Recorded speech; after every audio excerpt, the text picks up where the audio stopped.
नमस्कार। चलिए आज आपको ले चलते हैं इतिहास के एक ऐसे सफर पर जो पूरे 190 साल तक चला। ये महागाथा है भारत की आज़ादी की, जिसकी शुरुआत हुई 1757 में और मंजिल मिली 1947 में। तो ये कहानी है एक ऐसे देश की जिसे लूटा तो बहुत गया पर कोई तोड़ नहीं पाया। ये एक ऐसी गाथा है जिसे खून और पसीने से सींचा गया और जिसकी गूंज आज भी हमारी पहचान का हिस्सा है। तो हमारी कहानी की शुरुआत होती है 1757 से। सोचिए, एक कंपनी जो सिर्फ व्यापार करने आई थी, उसी ने व्यापार की आड़ में धीरे धीरे बड़े ही शातिर तरीके से पूरे देश पर गुलामी का जाल बुनना शुरू कर दिया। ये सफर, जैसा कि आप देख सकते हैं, काफी लंबा था और इसमें कई बड़े मोड़ आए। यही वो मील के पत्थर हैं जिन्होंने आज़ादी की राह बनाई। प्लासी के मैदान में हुए उस धोखे से लेकर आज़ादी के उस सुनहरे सवेरे तक। और वो पहला मोड़ था 1757, प्लासी का मैदान। देखिए, ये सिर्फ एक जंग नहीं थी, ये एक बहुत बड़ा छल था। ईस्ट इंडिया कंपनी ने नवाब को हराया और बस यहीं से वो नींव पड़ गई जिसने अगले 200 सालों के लिए हिंदुस्तान की तकदीर ही बदल कर रख दी। कंपनी के राज का असर आप सोच भी नहीं सकते कितना विनाशकारी था। भारी टैक्स, लूट और भूख, इनसे हर घर परेशान था। खेत बर्बाद हो गए, कारीगरों के हाथ टूट गए और जानते हैं, जो देश कभी सोने की चिड़िया कहलाता था, उसके जैसे पंखी काट दिए गए थे। 100 साल, पूरे 100 साल तक जो गुस्सा और अपमान लोगों के दिलों में दबा हुआ था, वो अब एक ज्वाला बनकर फूटने को तैयार था। और वो साल था 1857। इस साल बगावत ने एक जोरदार अंगड़ाई ली। ये कोई छोटी मोटी झड़प नहीं थी, नहीं, ये आज़ादी के लिए पहली संगठित लड़ाई थी जिसने अंग्रेजी सत्ता की जड़ों को सचमुच हिलाकर रख दिया। इस विद्रोह की चिंगारी जलाई मंगल पांडे की हुंकार ने, जब उन्होंने धर्म के अपमान पर आवाज उठाई। और फिर क्या था, झांसी की रानी लक्ष्मीबाई तो आज़ादी की तलवार ही बन गई और बहादुर शाह जफर के नाम पर पूरा हिंदुस्तान एक होकर लड़ा। हाँ, ये सच है कि इस विद्रोह को बहुत बेरहमी से कुचल दिया गया था, पर ये हार नहीं थी, ये आज़ादी के लिए पहली बुलंद पुकार थी, एक ऐसी शुरुआत जिसने आने वाले कल की नींव रखती थी। इस महान विद्रोह के बाद लड़ाई का तरीका थोड़ा बदला। अब हथियार की जगह विचारों ने ले ली।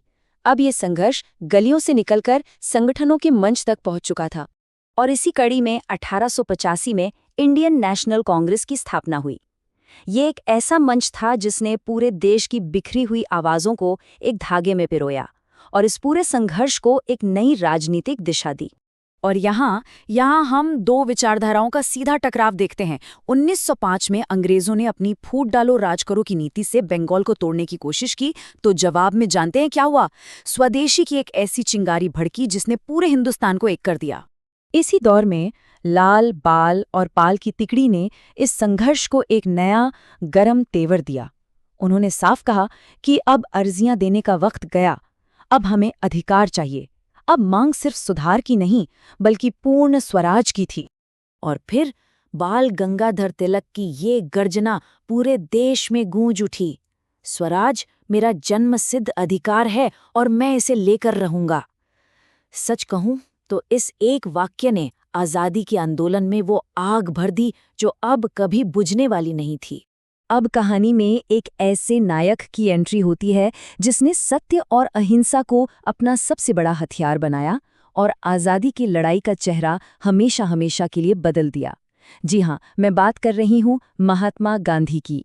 चंपारण से शुरू हुआ सत्याग्रह का ये सफ़र असहयोग आंदोलन तक पहुंचा, जहां लोगों ने स्कूल, कॉलेज और अदालतों तक का बहिष्कार कर दिया।